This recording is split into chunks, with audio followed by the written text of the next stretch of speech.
Today on How It's Made. Airboats.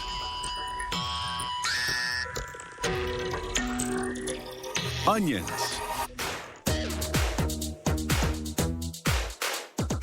3D metal printing. And curved cabinet doors.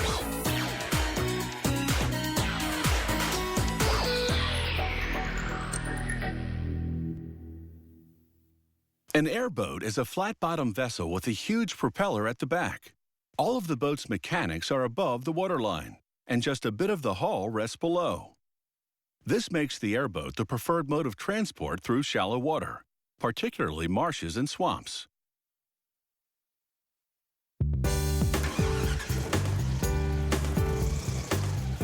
To steer an airboat, large vertical rudders direct the propeller's airflow.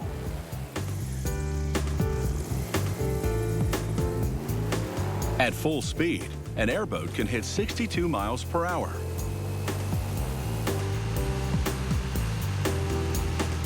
The boat's hull is made of aluminum that's about 2/10 of an inch thick.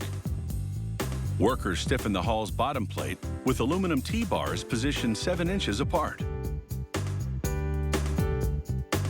After they clamp the T-bars, a jig descends to hold everything steady as workers weld on the strips.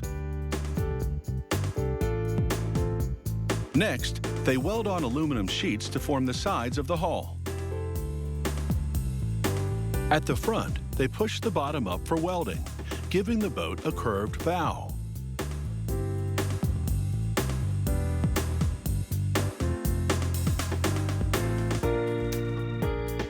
They complete the hull by welding on a sheet across the back to form the transom.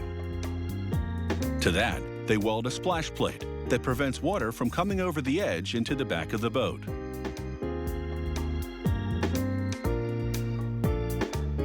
Next, they weld various parts to the front of the boat to reinforce it structurally and to create a covered storage area.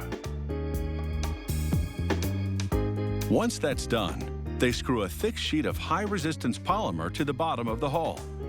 Should the boat scrape against a rock, this layer will shield the hull from damage.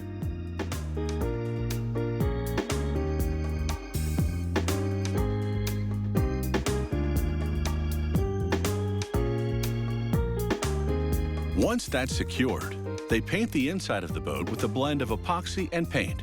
This forms a layer of what they call webbing.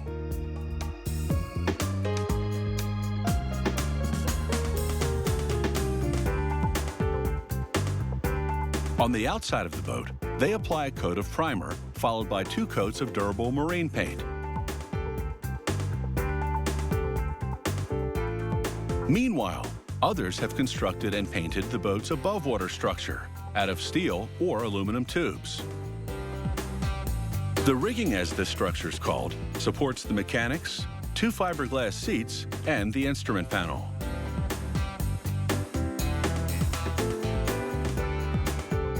They mount a belt-driven reduction unit to the boat's gasoline engine. This unit reduces the propeller speed in conjunction with a pre-assembled set of gears. Without it, the propeller would turn at the same rate as the engine. This would exceed the propeller's operating limits and destroy it. The engine is now ready to take its place at the rear of the rigging. Heavy-duty bolts secure it. Under the engine goes a 50-gallon fuel tank. At the very back, an aluminum radiator. Then they bolt the rigging to the hull's T-bars.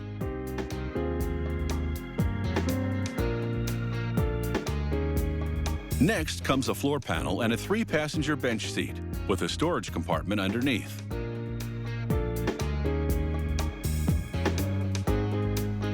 The boat's exhaust system consists of stainless steel pipe, which attaches with band clamps to a header coming off the engine.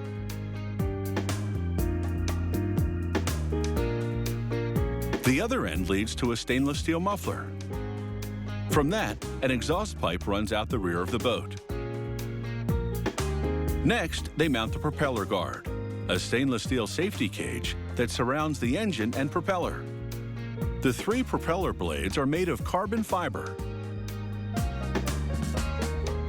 Aluminum rudders steer the boat by directing the propeller's airflow.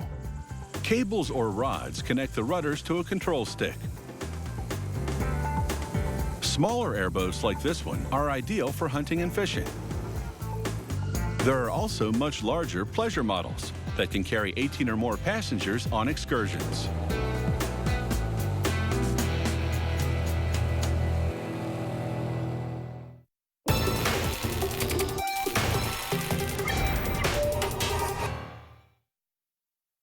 Historians believe consumption of this common vegetable dates back to prehistoric times, when it grew in the wild.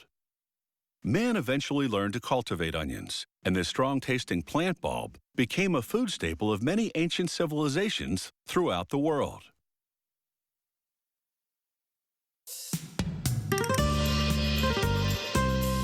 In ancient Egypt, the onion was an object of worship. The inner structure of concentric rings, symbolizing the eternal circle of life. Today, mechanical harvesters pull the bulbs out of the ground and lay them out in rows. After drying for a day or two, a tractor collects them into large baskets for storage.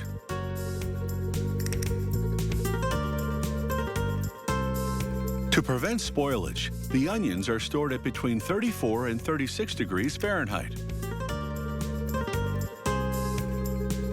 When they arrive from the field, their first stop is a cooling tunnel, from which powerful fans remove the heat.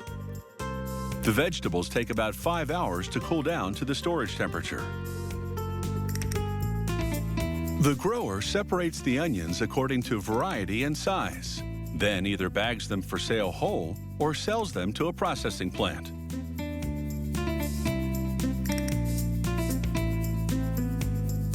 At the processing plant, workers load the onions on a conveyor that leads to the peeling and cutting stations.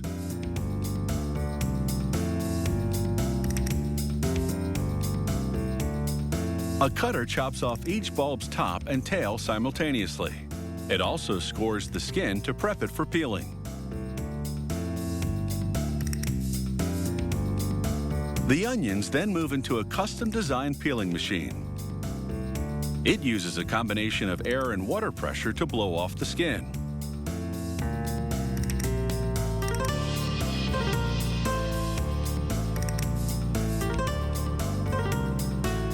The onions then roll off the peeler and pass before quality control workers who swiftly cut away bruises and any other imperfections, as well as anything the cutter and peeler might have missed.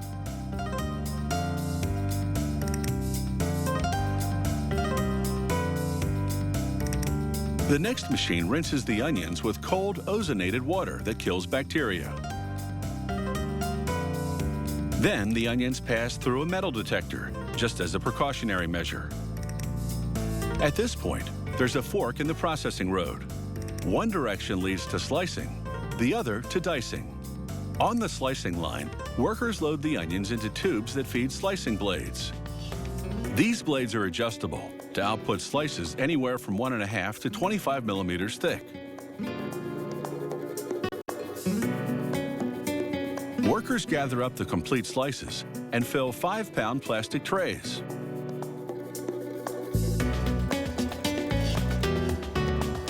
A conveyor moves the trays through a machine that seals them with plastic film.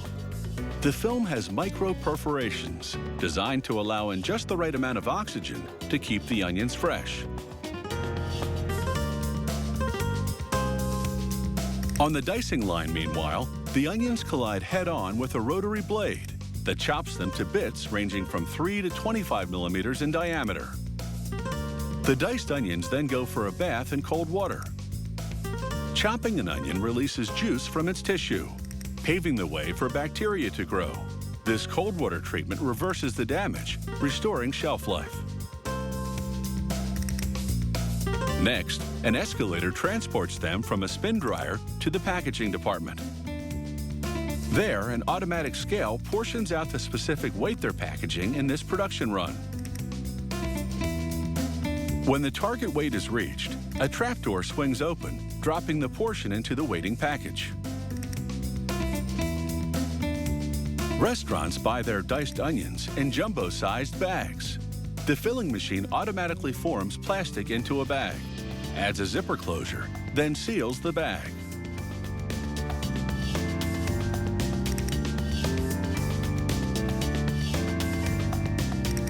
For grocery stores, the factory packages smaller quantities of both diced and sliced onions in plastic containers. Kept in the fridge, they remain fresh for at least a couple of weeks. For busy cooks, it's a convenient, no tears time saver.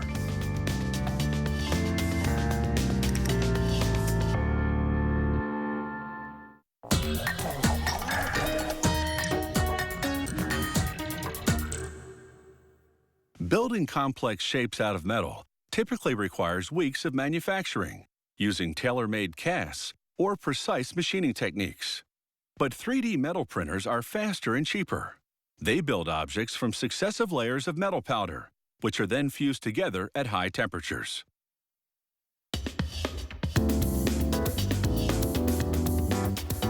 "3D metal printing makes it easy to manufacture complex metal shapes using a fully automated process.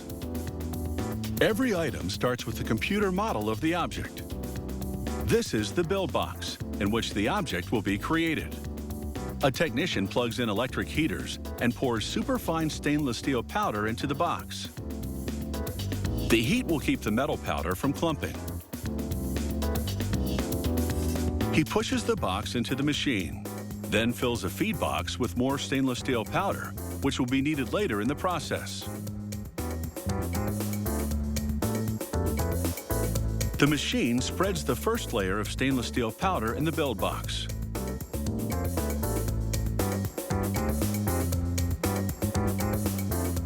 Tubes carry a binding substance to the machine's print head. This binder acts like a weak glue and is ejected in very narrow jets by the print head.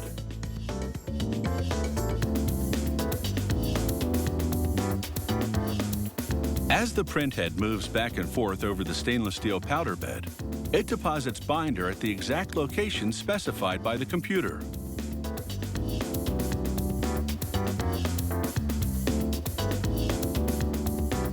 As soon as the print head has finished printing a full slice of the object, powerful overhead heaters ensure the layer is completely dry.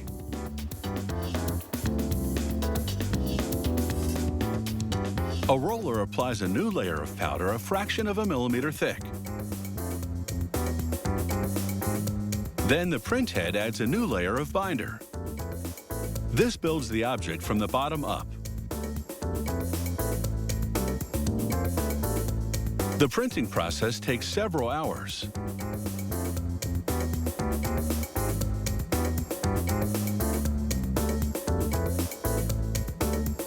Once the layering is done, they put the build box in a curing oven, heated to 350 degrees Fahrenheit for 24 hours. This will evaporate all the moisture and harden the binder. They vacuum out the loose powder and the piece emerges, its stainless steel particles lightly held together by the binder. They gently blow air to dislodge any excess powder. At this point, the object is very porous and contains about 40% air. It is so fragile that it could easily be crushed with bare hands.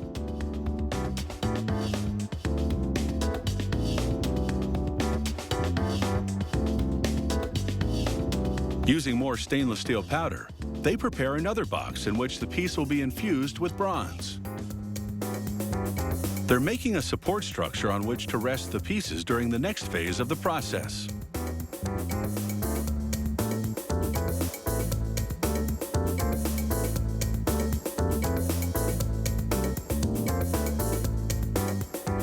They carefully fill the box with alumina oxide grit, which will support the pieces during the infusion process.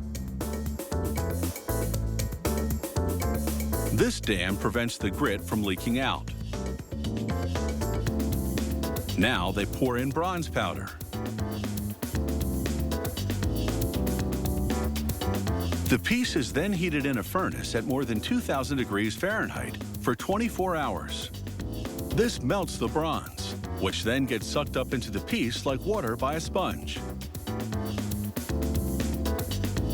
Infused with bronze, the piece is now solid metal. They knock off the base with a hammer.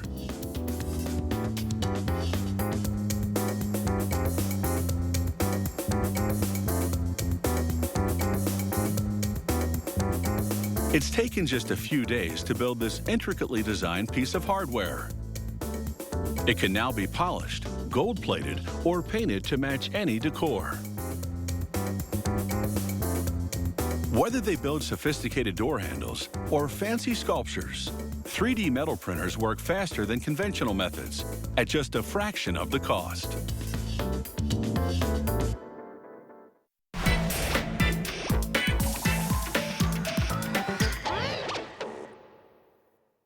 To create classic, elegant style in a kitchen or bathroom, decorators typically use traditional materials such as wood and marble. Curved cabinets can heighten that effect, but their unique style comes at a higher price because, for the most part, these elegant doors must be custom ordered and handmade.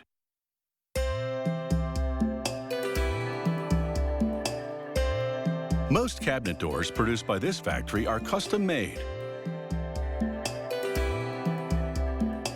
They typically start out as a sketch, which the factory transforms into a technical drawing. They then use that drawing to program the automated woodworking machines. After cutting all the pieces of wood they'll need, they run each one through a planer. It simultaneously smooths both the top and bottom surfaces. A cabinet door consists of a center panel surrounded by a frame. This machine, called a molder, carves the frame's two vertical pieces and cuts a groove on one edge, into which the center panel will fit. To construct that center panel, a worker feeds planks through a wood shaper that bevels their edges. The angle of the bevel is such that when the pieces line up side by side, they'll form a curve. After trimming the pieces to the length of the center panel, another worker runs them through a glue applicator, which coats the beveled edges in adhesive. Then she lines up the pieces in an assembly fixture that's been adjusted to the center panel's width and radius.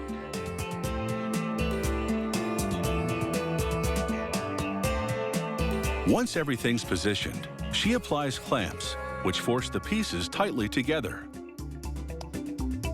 The glue sets in 20 minutes.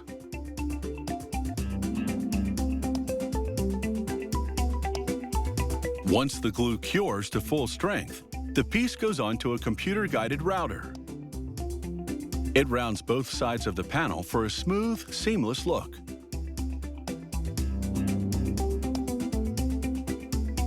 This particular door has a concave curve.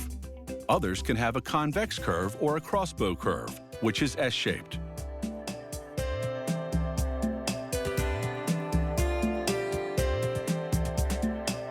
The same router now automatically switches to a different type of tool and profiles the panel's edges. It also carves a tongue that fits into the groove in the frame pieces. The same machine can then load another tool to engrave a custom motif or monogram if the customer desires.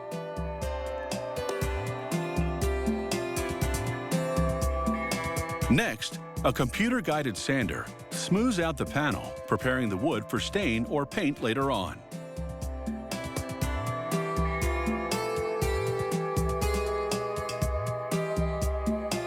Making the frame's horizontal pieces is more complex than making the vertical ones because the top and bottom have to curve just like the center panel. Workers coat thin slices of wood with heat-activated glue, then stack them over a curved form in a press.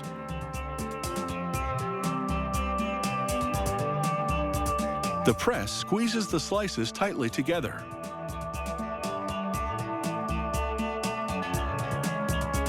Then, a high-frequency electrical current generates intense heat, triggering the adhesive.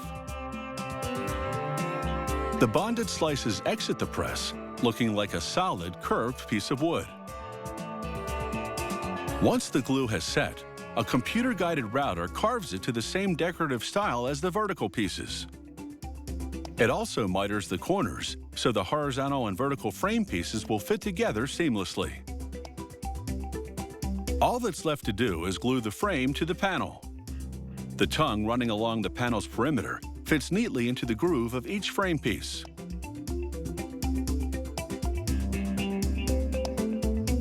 Workers now clamp everything together and let the glue set for a half hour. Then the cabinet door goes off for painting or staining.